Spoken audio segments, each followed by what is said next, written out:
pull you, and from there, you straighten it, you pull, Always say. let it pull you, Uh-huh. straighten yourself, bring it close to you, twist, slowly come back here, Okay. then twist, exactly. Perfect. Okay, let it pull you, close to you, cross. And that hydrates my fascia, right? Yes, exactly. Hi everybody, it's Laura from Cozumel for you again, and here I am on my second podcast, and I am lucky enough to be joined by Demita Vega, who is a three-time Olympic, Three-time Olympian. three-time Olympian for Mexico. So, Demita, tell us about how did you get to compete in the Olympics? Growing up here in the island, I wasn't thinking that I was going to dedicate my life to sport. I was always more like an academic type.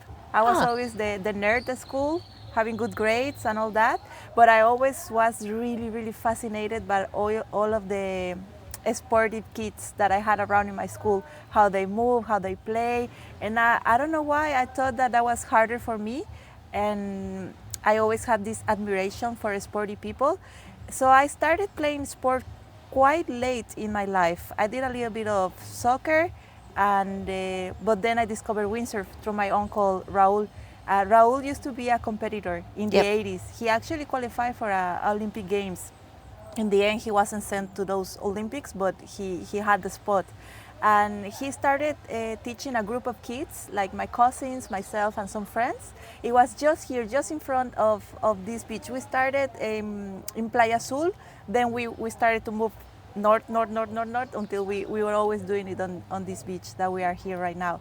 And he told me, and at the time I wasn't thinking that I will compete on it or that I will reach Olympic level. I was just doing it because I fell in love with it so much, because I was always a big fan of the ocean, but being on the shore wasn't enough.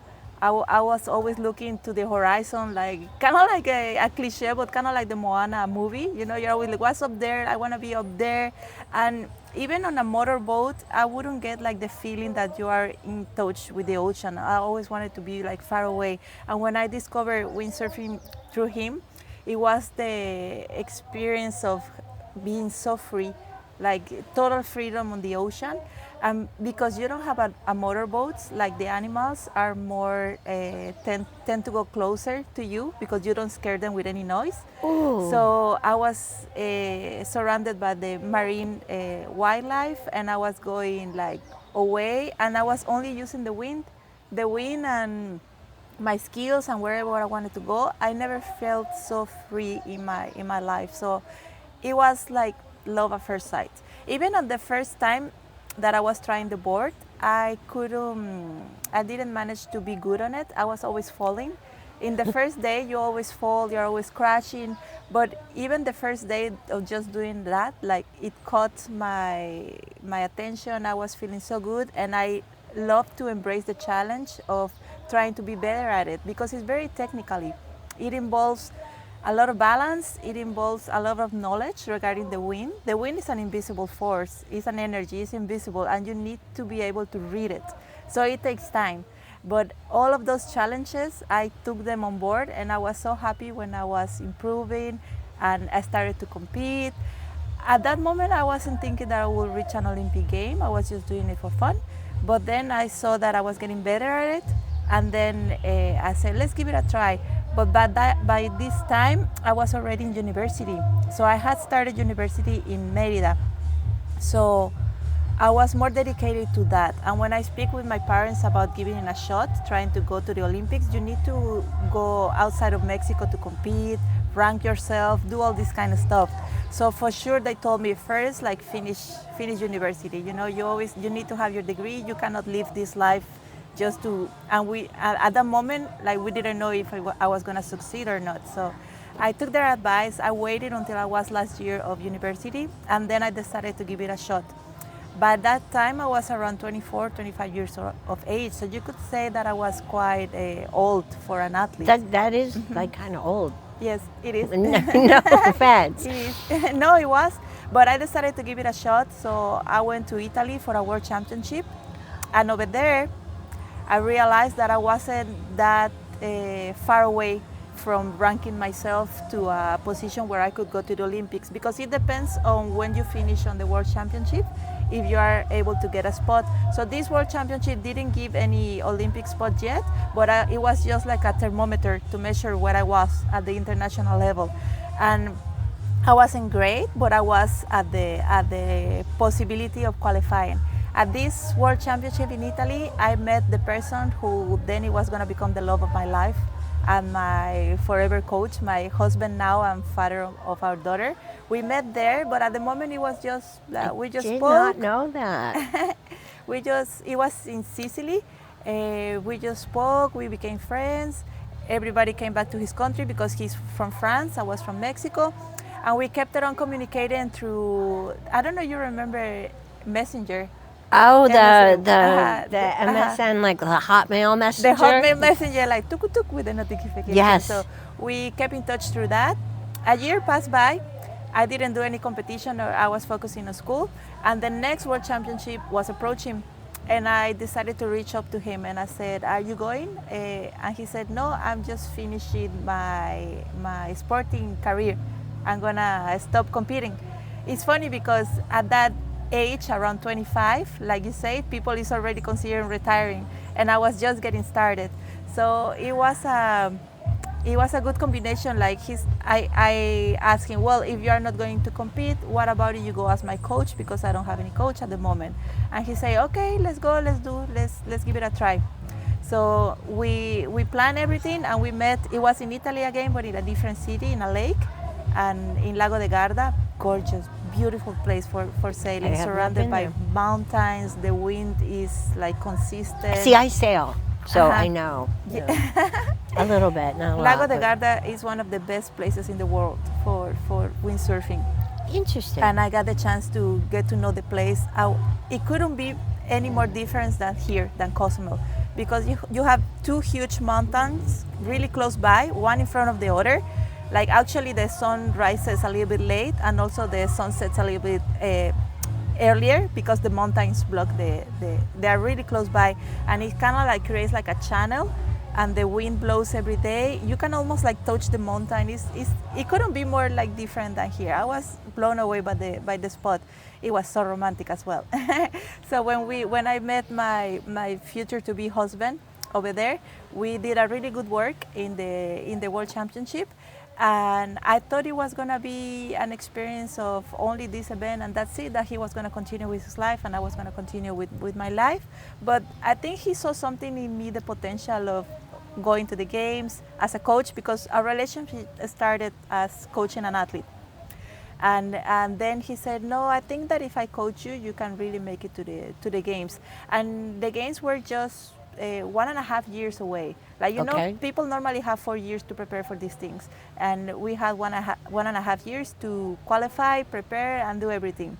So after that, everything started going really fast. One, he came on board because he came 2 times to Mexico to coach me. And then we did a calendar where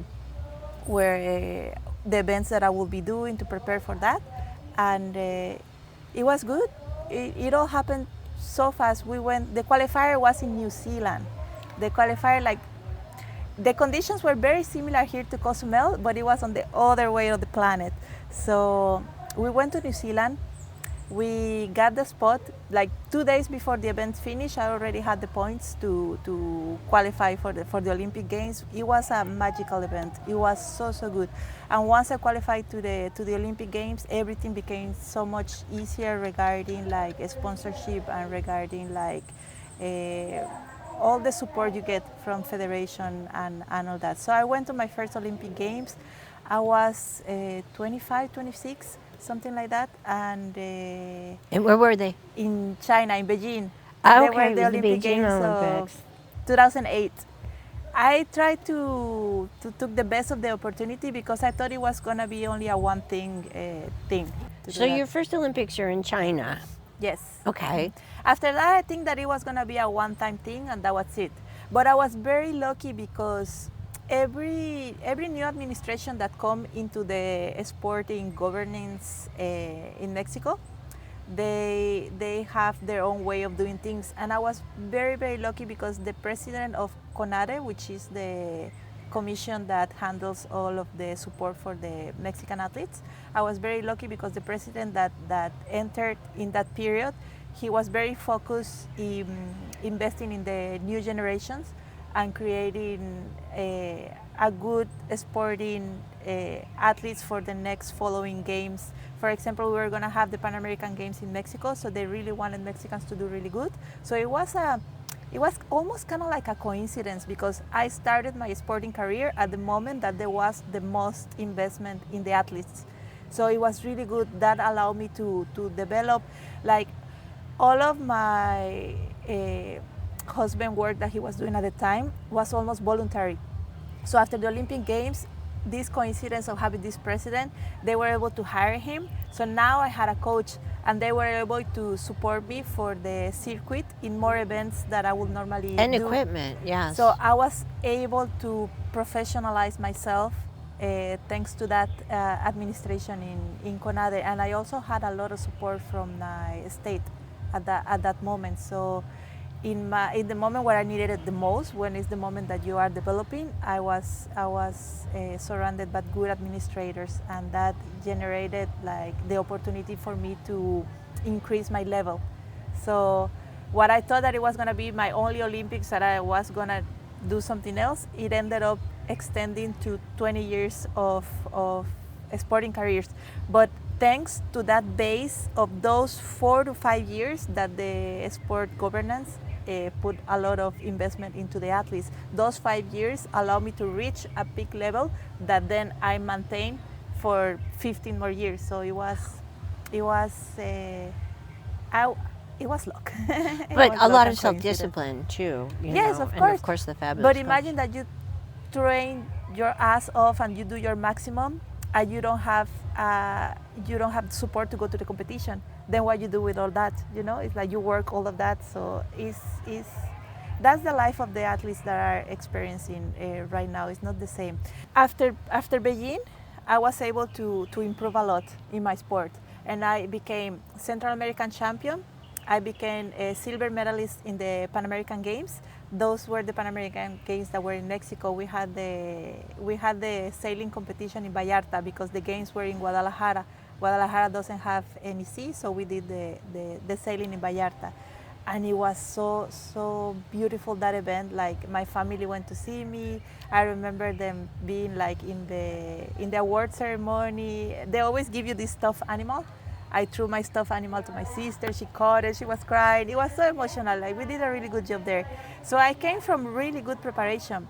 And on the qualifier for the Olympic Games, in the training before that, I had a crash with a competitor from New Zealand. I had right away, she didn't see me. I think the sun blocked her view or something, and we ended up crashing at full speed. Oh. But I received the impact on my body, and she received the impact on the equipment, so she was okay, and I received it in the chest. Ouch. So the injury started to get worse and worse as soon as the event was approaching. So I forced myself to do the event because I needed to give it a try, but I wasn't 100%. So I couldn't qualify for those games. Those were the games that were going to be in London in 2012. I was devastated. I didn't qualify. I was like, I couldn't believe it. Like, how did I manage to do it in 2008 with less level, and now in 2012 I wasn't Well, you going? were injured. Yes, but at the moment, athletes are really hard on themselves, and so at the moment I was devastated, super devastated. And then something really strange happened. For a period of few months, they said that windsurfing was going to be off the Olympic Games, and it was going to be replaced by kite surfing. So I was like, well, let's give it a try, and I started doing kite surf for that period of time. And I remember I was kite surfing, and I was watching the Olympics in the TV, and I was already thinking, well, maybe I could give it a try into kite. Fortunately, they reverted that decision, and windsurfing came back on to be an Olympic sport a few months after they said that it wasn't. I'm talking about the International Sailing Federation. They were thinking about making this change. Eventually, kite did enter into the Olympic Games, but they didn't need it to take windsurfing out. Okay, so it's a separate event. So windsurfing is back on, and I say, okay, this is my comeback. this is gonna be my best 4 years, and I'm gonna go to Rio. Rio is gonna be my peak event. So what the funny thing that happened is that I was the first Mexican from all the sports to get a qualification for the Olympic in Rio. So I qualified Wow. like I think it was 2015, like no 2014. Sorry, 2014.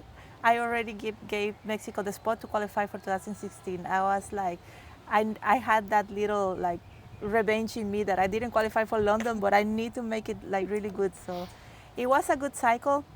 I became, I repeated my gold in Central American. I repeated my silver in Pan American Games. Those were in Toronto. And I did Rio were my best Olympic. I didn't enter in my best shape. I had an injury again, but a different type of injury. I injured my lower back, and I wasn't 100%, but I was able to compete, and I'm very happy. Like I finished 13, and that was my best results in an Olympic ever. But that's amazing. I think it's really good. I mean, 13th in the Olympics. I mean, that's crazy good. After Injured. Yeah, that's the thing. Injury. It took me a long time to recover from that injury. That's a story for another time. But after We're gonna go back to injuries and how you learned how to train. okay. We'll do that after. So after Rio, I decided that I wanted to be a mom, and I thought that was the perfect time of it.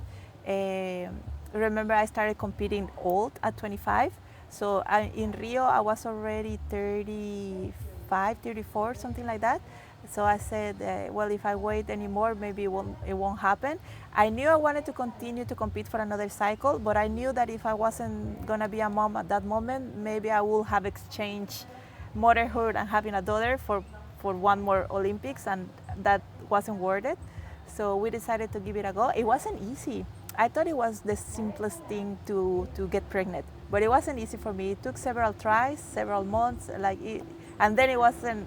It was a complicated pregnancy as well. Like so many things that I discovered along the way. I thought it was so much easier than what it looked, but we managed to have a beautiful, beautiful daughter, and after that, the comeback to sport was hard in all levels because the sporting administration changed, and then it was all about budget cuts.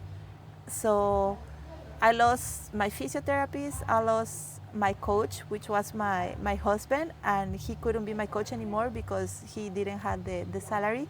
So I supported him. He needed to go to train for other countries. So he was traveling and going away for other countries.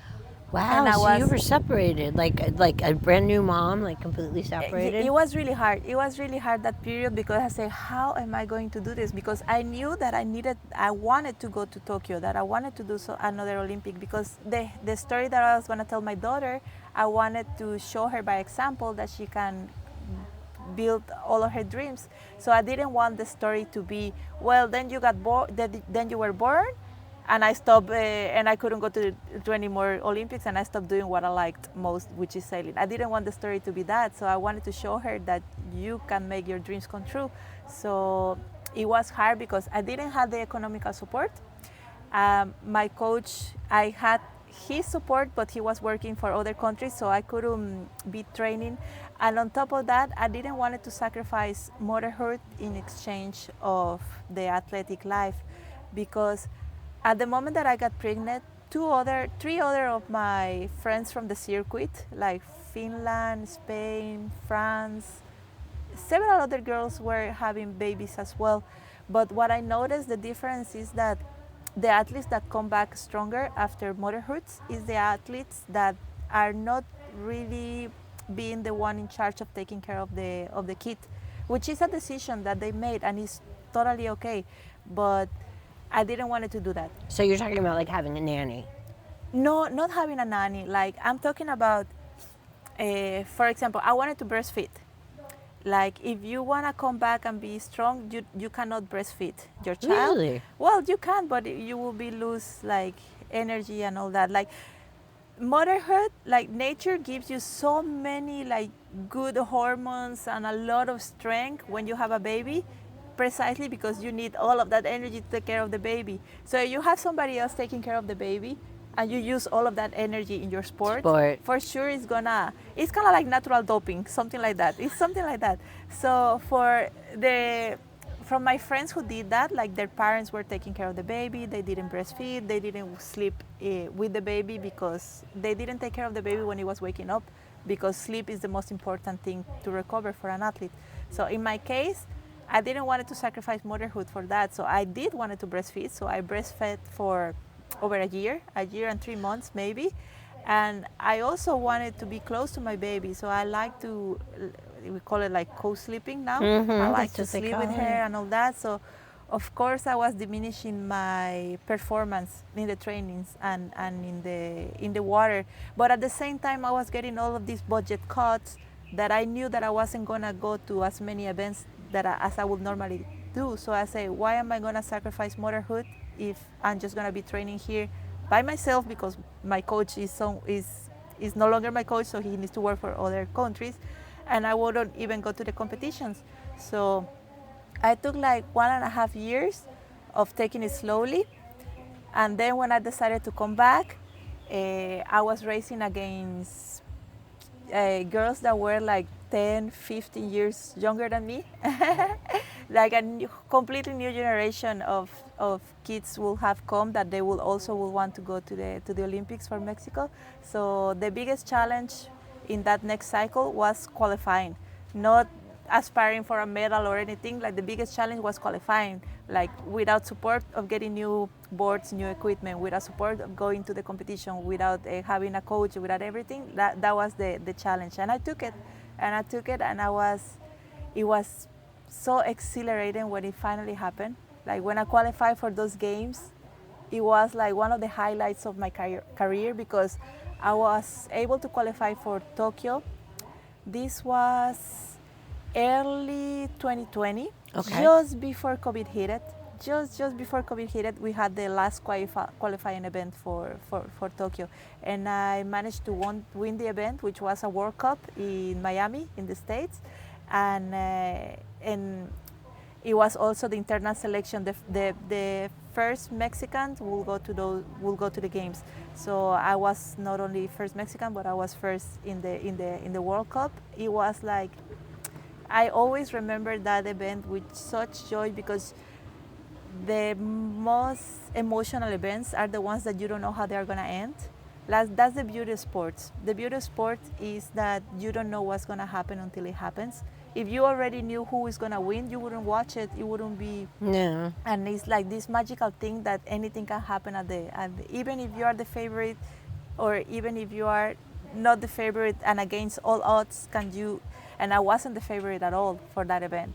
And people had already discarded me, and I didn't have any support. I remember that I was able to have a coach, because my American friend, the girl that I used to train with, she let me use her coach and her boat, so that I can put my water, and that I can put my, we always have our gels, our bars, everything. We're in the middle of the ocean. So our support is always a support boat that has all of this, and also the coach giving you directions. So I didn't have any support to go to that event. So I remember a friend took me in her house in Miami, and this other friend athlete, she took me in her boat.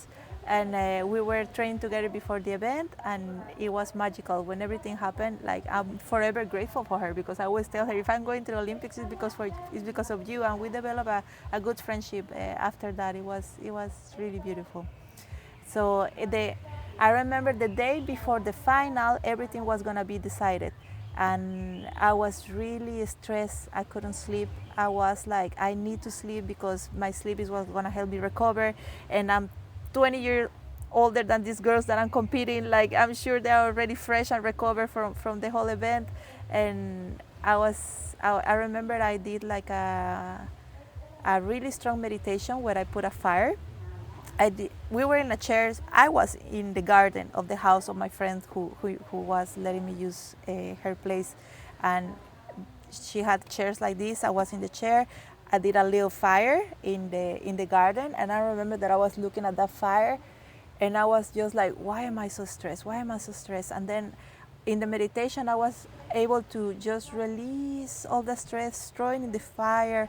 I realized that the stress was coming just from not qualifying to the Olympics and not being able to fulfill my dreams and my plan and all of the working hours that I put into it, all of that stress that we could relate to. No, we all have all this type of stress. And I remember thinking, okay, what's the worst thing that can happen if I don't qualify? Am I gonna die? Am I gonna lose an arm? Am I gonna like? No, I have everything. I have a family that supports me. I have a daughter. I'm just grateful for the opportunity to be able to participate and maybe see if I can achieve this dream or not. So in the end, it was like I did a prayer to God and I said, God, I just want to be able to perform my best. I just want to be able to express myself and all of the knowledge that I have, and I want to honor my performance to you, give my performance to you, honor you through my sailing and make it the best expression, because it could be the last time that I do it. If I don't qualify, for sure it was the last time that I will be sailing and competing around the world. So I was like, if this is gonna be my last time sailing, please allow me to do it at my best level so I can honor you and all of the career that I have before. And that gave me so much peace. That gave me so much peace. Like I let go of all the stress.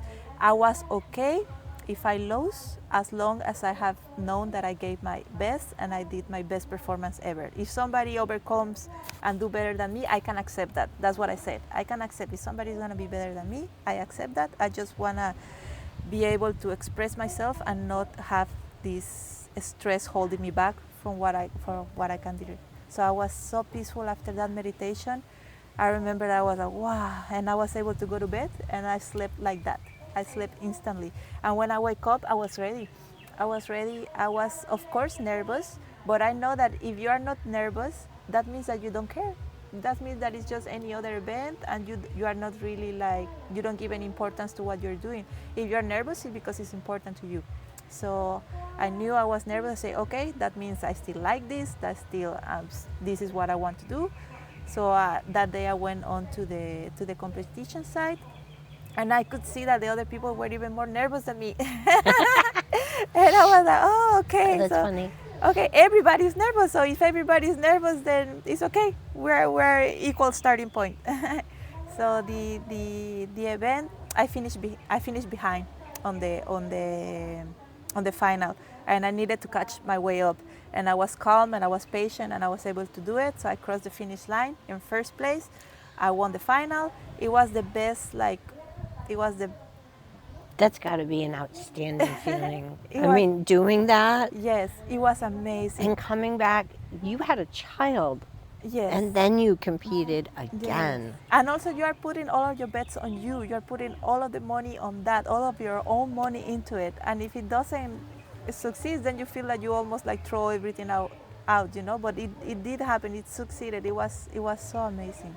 But after a few weeks, like just a few weeks after I qualified, we were told that COVID started, the games were going to be postponed and all that. So I took it like, I was a little bit happy about it, because I said, okay, I have one more year to prepare, because I've been like rushing this comeback after being a motherhood, that I will have one more year to prepare and I will be good. The only thing is that the support didn't came as strong as I thought how it was going to be. Again, it was a new administration that came, and they even did bigger cuts than the one before. So no coach, no boat. Exactly. The support wasn't as strong as it was, but as it should have been. But I think I did the best with what I was given to, and I was able to go to my third Olympic Games in Tokyo, and my daughter was able to watch from home. Horrible. Okay. And it was amazing, because I could fulfill that dream of showing her that you are able to achieve anything that you dream of. So I was very happy about that. And tell me about the Tokyo Games. The Tokyo Games were an experience that is very hard to compare to something else, because we were in a bubble. It was so amazing. I was in this country and I didn't get to experience any of it. So I it was going was. to ask you because I've always wanted to go to Japan. It's funny that you asked because I just come back from Japan 3 weeks ago. Oh, 3 weeks ago, I went there, and part of the motivation of going there was to experience this place that I've been before, but I didn't see anything of it. Like we arrived, we will be in the COVID bubble, so it will be just like the hotel, the competition, and going back in a bus. In the hotel, we couldn't be outside in the garden even. We needed to be like where the air conditioner was all the time. wow. And from there, bus and the competition side. And so I came back 3 weeks ago to that place where I competed, and I was blown away by all of the greatness that it was around me, like the magic of the people, the places, the temple, the spiritual energy that the place has is alive, That's what everybody says. is the most spiritual place that I have ever been. And I'm a very spiritual person in the sense that I connect with the energy and I can feel that spirituality in the places, in the people, etc. For sure, that place, they keep the spirit alive. Is like they still do the rituals, they still do the honest prayers. It's not so much as una costumbre. I don't know how to say the word in English. It's not A ritual or a habit? It's not a habit. It's something that they really do actively, like cherish and cultivate their spirit side.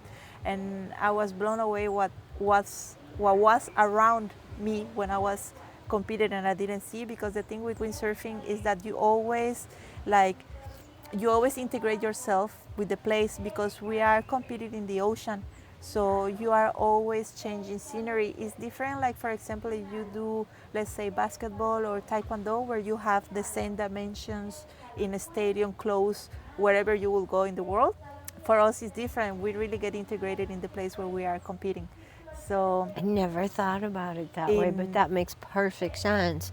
yes. Plus, the wind is bringing you everything, right? Exactly, and each wind is different everywhere you go. Like you cannot replicate conditions. That's so true. Every city that you go is gonna be different, and you need to discover it. And that's why the local knowledge is more advantageous in this type of sports, because if you spend your whole life training in the same place that you are gonna compete, you know all of the secrets. Like for example, here in Cozumel, we know what the norte is, we know what the chiquinic is, we know what the southeast is, we know which is the type of direction that brings the sargasso, we know the current difference between the cantil and being close to shore. Like if we will compete here, I will have so much like advantages because of the local knowledge. Have we ever had a competition here?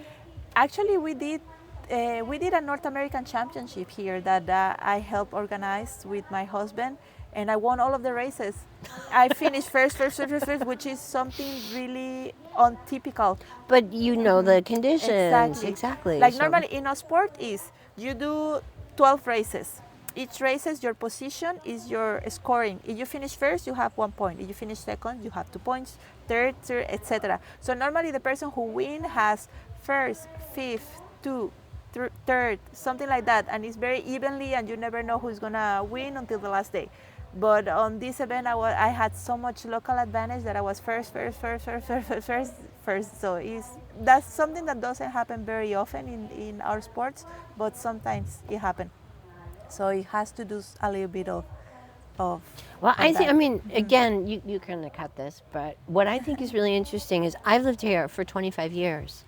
And it's interesting how you learn, like, when the nortes come, or like if you see dolphins, or you know, when we have the Sahara winds, when the sargasso will come, and like we're really in tune. Even if you live, you know, back on 35, like I do, you're really in tune with what's going on in the ocean. Exactly. You know, like you really go into the Cozumel. Exactly. Yeah. You are in your house and you already know how is the ocean gonna feel, look, and smell, even if you haven't been there, just because of the environment, what the environment is telling you. Exactly. Like we leave all of our windows open. So yeah, we always know what the weather's like. You know when you can leave them open, and you know when you have to close them, because you know rain. Even if you don't see the forecast, you know that rain could happen. This environmental like feeling is very important for sailors and for windsurfing. So it's a skill. You And need you to have to be develop that really skill. attuned to the Exactly. environment that you're in. That's Exactly. amazing. That's I one of the never beauty. really thought about that That's one of the before. beauty of our sports, and that's why I think I also stay so longevity into it, because imagine like I always compare like to the other like close environments. Let's say weightlifting, for example. If you are really good in your country, you have to go live in Mexico City, and then you will stay living in the Senar, we call it, and you will eat there, you will study there, you will do everything there.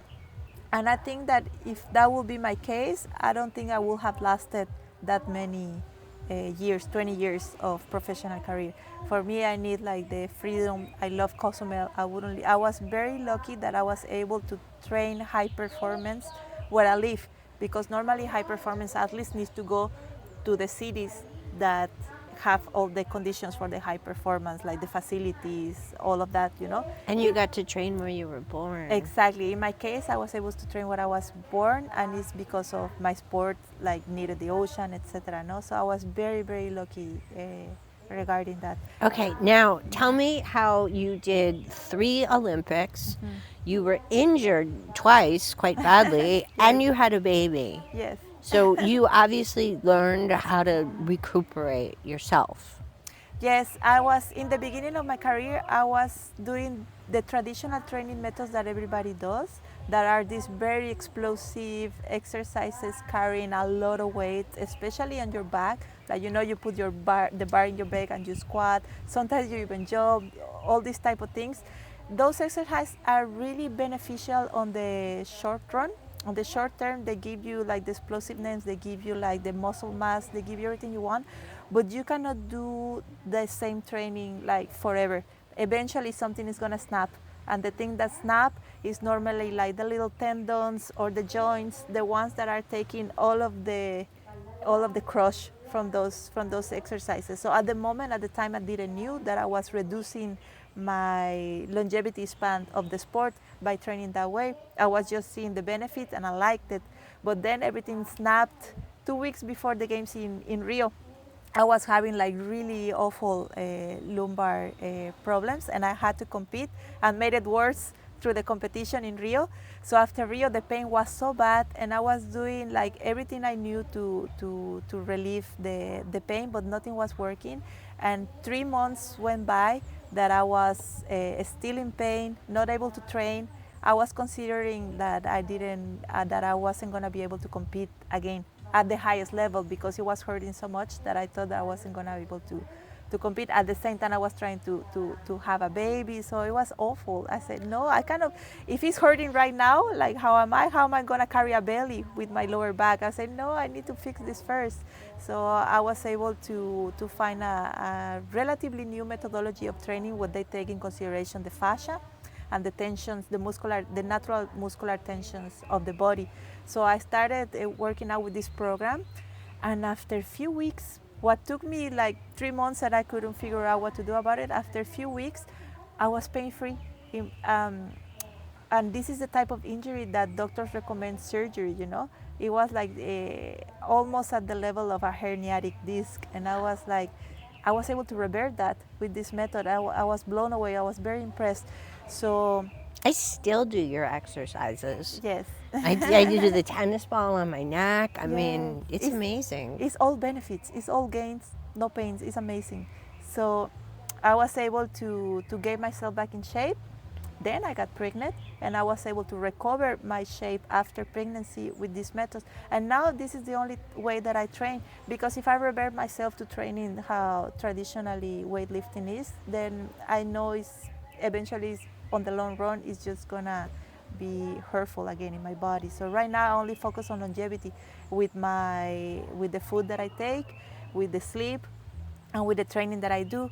And after I stopped competing, I have all this knowledge that I gathered through years and years of professional competition, that I say, well, maybe I could like be a personal coach and help people to get rid of their pains, because everybody is hurting somewhere. Like everybody you speak to, like, oh, I have this in my shoulder, I have this in my knee, or you see like a posture that is not beneficial or healthy. And those are the type of patterns that I was trained to recognize through this methodology. To I say, okay, the best knowledge that I gained from my Olympic career in the athletic wise is how to fix all these things, the imbalances, the dysfunction, and the posture. So I did the capacitation, and right now I'm a personal coach, and I help people to live without pain.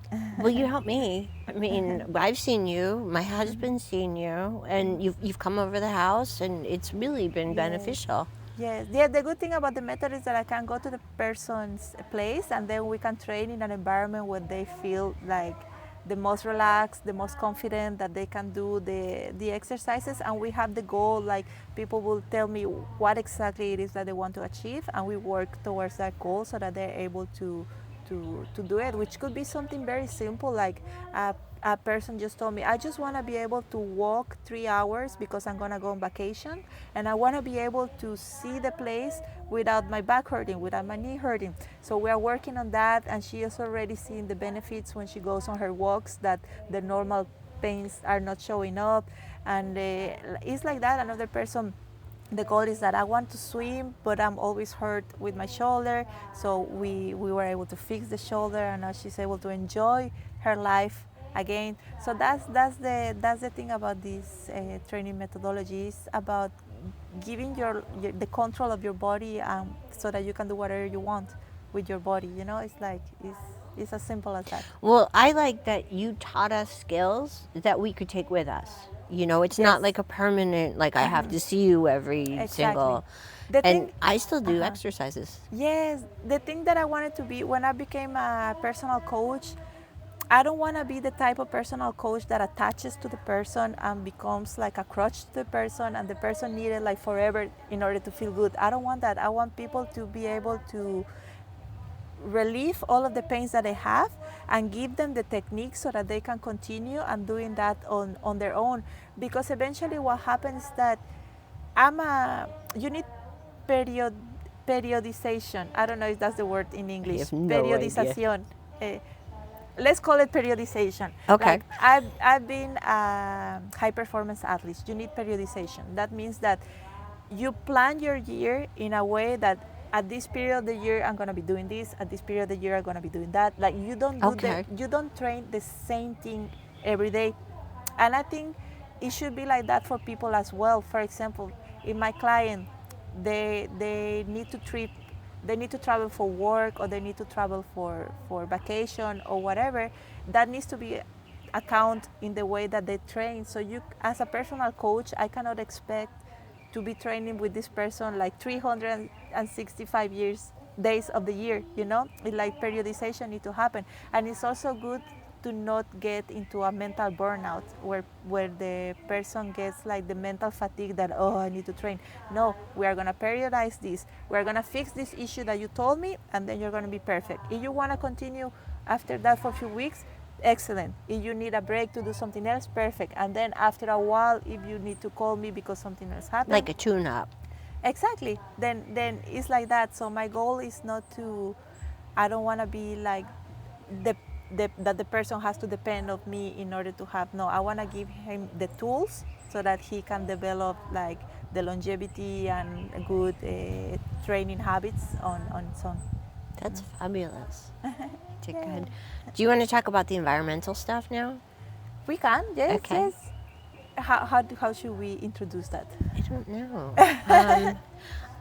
There was one more thing that I wanted to talk about. Okay. Because remember I told you about the mental aspect in high pressure scenario? Yes. So the two techniques that helped me the most, mentally speaking, were the one that I told you about where I did the fire, and after that I realized that is a methodology very close to what they say, let's burn the boats. I don't know if you remember that say, let's burn the boats. Like when you go and you are gonna have like you have a mission, and the mission is so hard that that your team may say, no, let's go back. No, if you burn the boats, nobody can go back. So it's that sort of mentality, you know? It's like, so one technique was the one that I told you about the fire, and the other technique, the biggest lesson that I got from sport, I will say, is that you cannot be a victim and a champion at the same time.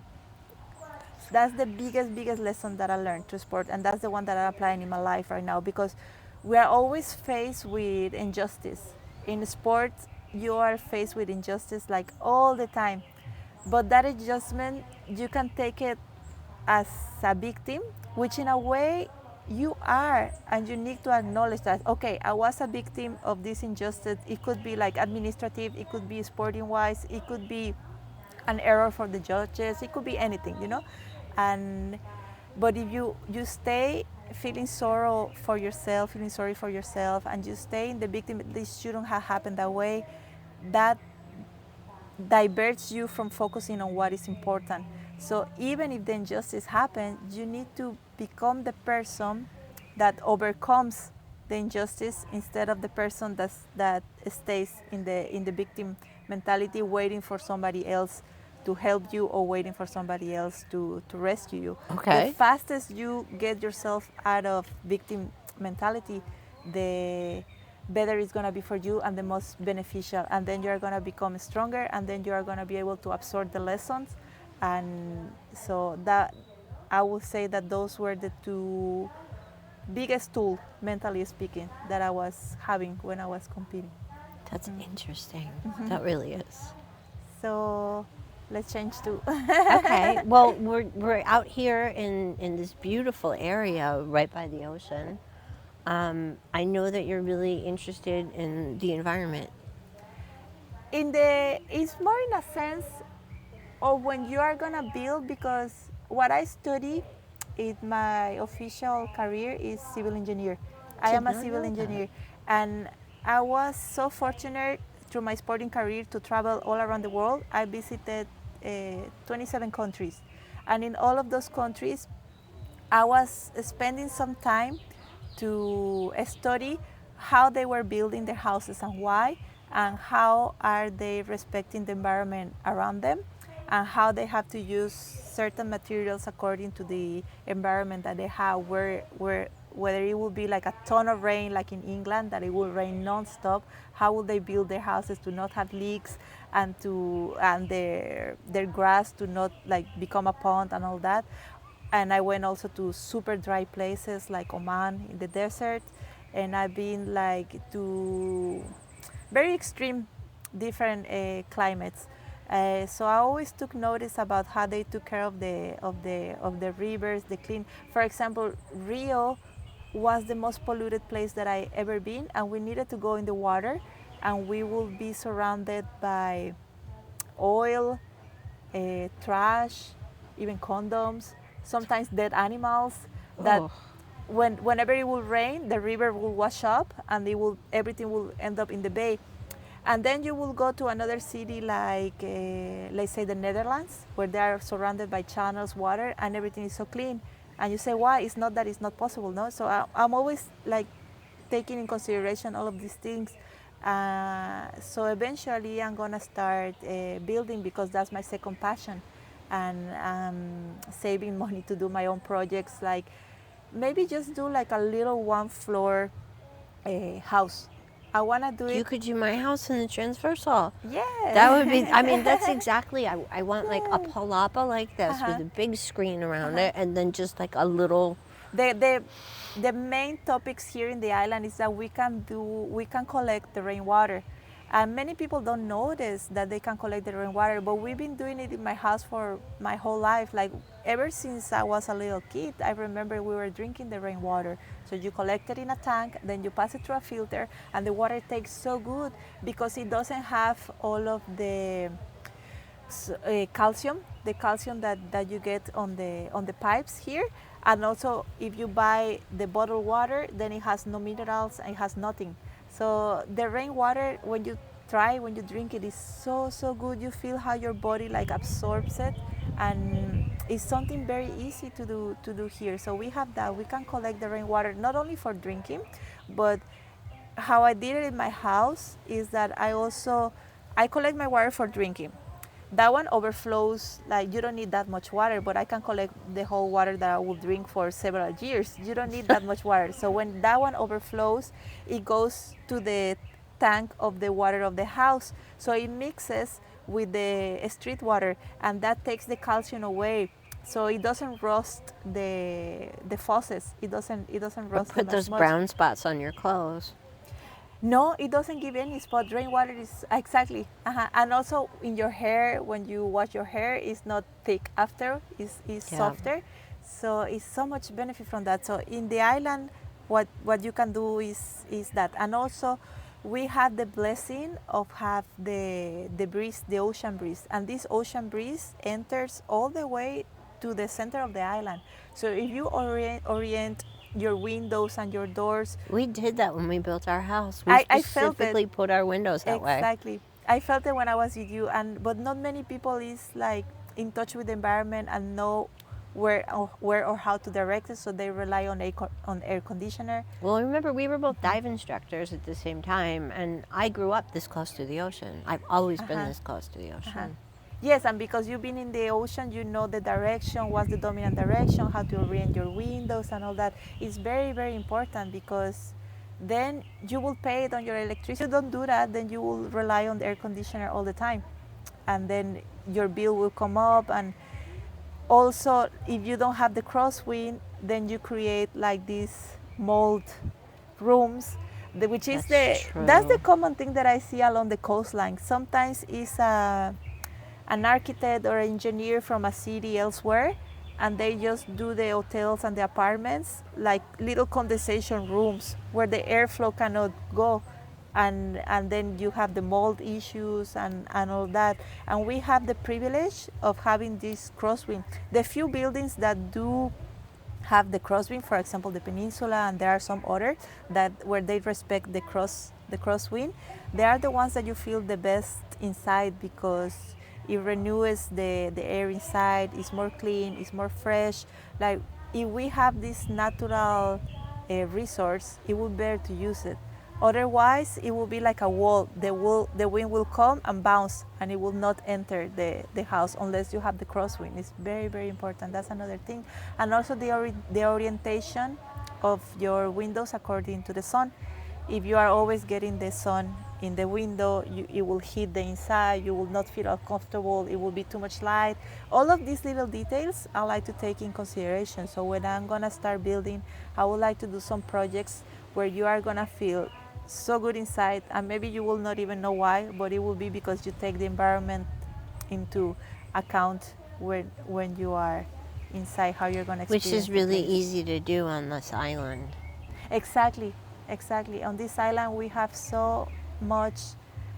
You don't want to protect from the environment. You wanna bring the environment in. It's not like if you live like in a really cold place where what you wanna do is seal yourself from the environment. In here, whenever you feel the best is when you are surrounded with the ocean breeze in a shaded environment. So you can replicate that feeling inside your house without relying so much on air conditioner. Exactly. Stand sideways to the cable. You're gonna grab it with both hands. You're gonna let the cable pull you, and from there you straighten it, you pull close to you, and you're gonna do the twist and across. Okay? This is gonna be good for the core and also a good stretch on the sides of your torso. Looks like that feels good. Like this. You bring it close to you, cross and stretch. Okay? Yep. Come on. I love how it's so much more dynamic than a regular move. Okay, so my feet are apart. Perfect. My core's in. Core in, tilt of the hip. You grab it with both hands. Okay. Okay, first you stretch. Exactly. Oh, I let it pull me. That's what you always say. Let it pull you. Uh-huh. Straighten yourself.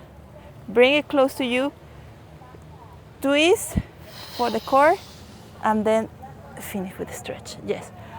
All of your body weight should be on your left leg. Your body weight there. Exactly.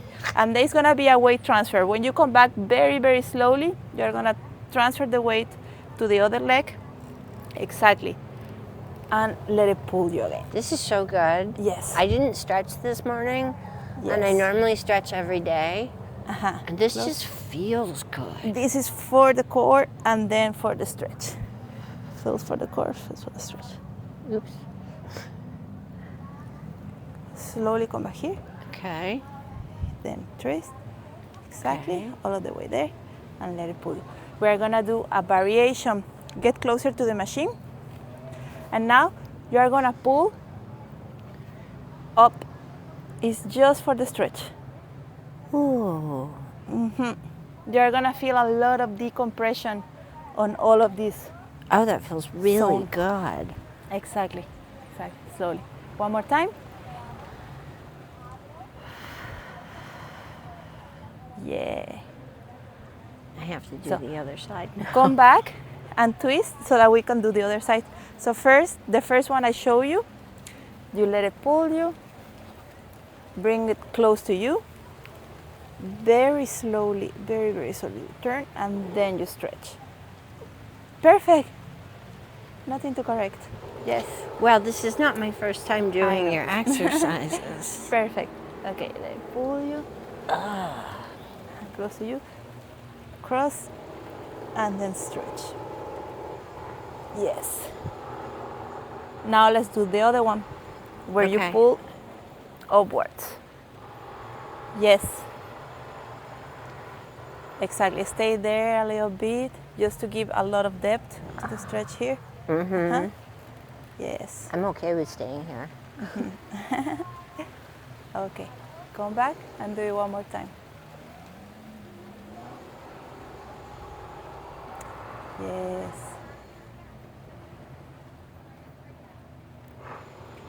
Good.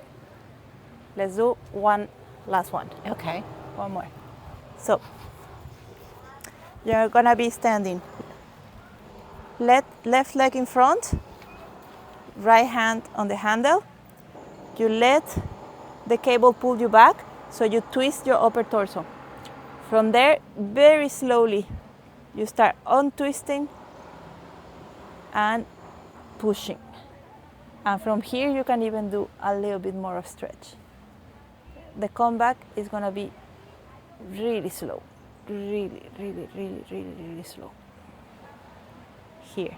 And that hydrates my fascia, right? Yes, exactly. It's all about strengthening and hydrating the fascia. The methodology is called functional patterns, precisely because it brings functionality back to the body and it realigns the natural tensions, the natural muscular tensions that we are supposed to have. All of your muscles are supposed to carry your weight and carry your body in a way that you feel light and supported by your muscle. The thing with very heavyweight lifting, the thing is that all of the joints start working to carry your body. Like the muscle gets so compressed and the joints get so compressed that eventually you feel like your whole body is being carried by your joints instead of the tensions, of the muscular tensions that are supposed to help you to fight against gravity. So if you orientate your training towards the natural tensions that are walking, standing, rowing, and throwing, those are the natural tensions of the body that they evolve over like millions of years. So you orientate your training around those primarily function. That's why we are doing this exercise. Very similar to walking, you are involving the walking aspect of it, you are involving rotation and punch. So this is a more natural way of movement. Like the body is designed to move in this way. When you train in a very linear fashion, you tend to create compressions, not only on the joints, but also on the muscular fibers, and that dehydrate the fascia. So when you do this type of exercise that you are strengthening and at the same time you are stretching, you are bringing hydration, you are bringing the hydration back into the tissue, back into the fascia. So that's why they feel like really good when you do them. So give it a try. They do feel really good when you do them. Okay. Left leg in front. The heel, the position of the foot is as if you were gonna give a step. Okay. So you get into that position. The handle, you start with the handle here close to your body. Okay. Exactly. From here, you let the cable twist you back. And very slowly, you bring it back with your torso, and then you do the punch. You can leave exactly, perfect like that. Yes. Come back very, very slowly, exactly, and back. Okay. From there, again. Yes. Yes. Okay. Do one more, and then you can change to the other side. I think we should make Moises do these. It will be good for him. It would be. Okay, do the other side. I think you should try these, honestly. Even if you haven't, just to see what they're like. So They're really different. It will be right leg in front, the machine behind you. Okay, Exactly. right leg, okay. Do it kind of if you were gonna do a step. That's Got the it. position. Okay. If you were gonna exactly, and you start with it here. Here. Okay. So you can have your body weight on your back leg. Exactly. Let it twist you back, and from here you untwist. Start punching and bring it exactly. Oops. Yes. Yes. It involves a little bit of balance, so that's good. Well, now because I leaned too far forward. Yes. Oh, hi, dog. Yes.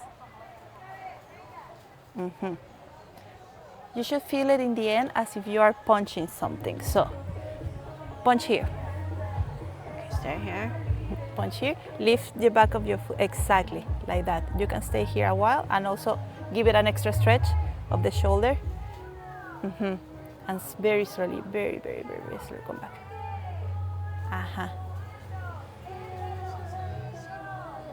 Good.